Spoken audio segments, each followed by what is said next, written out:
ஒரு தீமை நடக்க போகுதுன்னா இந்த பிரபஞ்சம் நம்மளை எச்சரிக்கும்னு பெரியவங்க சொல்றத கேள்விப்பட்டிருப்போம். 1918ல வந்த ஸ்பானிஷ் ஃப்ளூ அப்படிங்கிற நோய் 2019ல கொரோனா அப்படிங்கிற பேர்ல வந்ததா நம்ம எல்லாருக்குமே தெரியும். முக்கியமா 2012ல மாயன் கேலண்டரை பத்தியும் நிறைய விஷயங்கள் நம்ம தொடர்ந்து கேள்விப்பட்டிருப்போம்.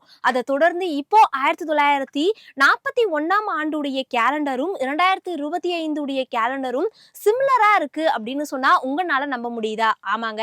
1941ஆம் ஆண்டுடைய ஜனவரி மாதம் 1ஆம் தேதி புதன்கிழமையில தான் பிறந்திருக்கு. அதே மாதிரி 2025ஆம் ஆண்டு ஜனவரி 1ஆம் தேதியுமே புதன்கிழமையில தான் பிறந்திருக்கு.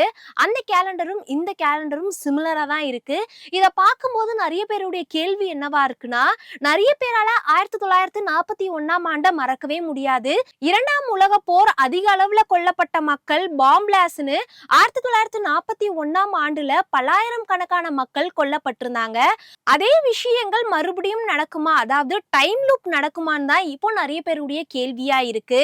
இந்த 2025ல அகல்காம் அட்டாக், கலிபோர்னியா தீ விபத்து, ஆர்சிபி விவகாரம், ஏர் இந்தியா விமான விபத்து, ஈரான் இஸ்ரேல் இந்த நாடுகளுக்கான போர்னு தொடர்ந்து பல விஷயங்களையும் பார்த்துக்கிட்டு இருக்கோம்.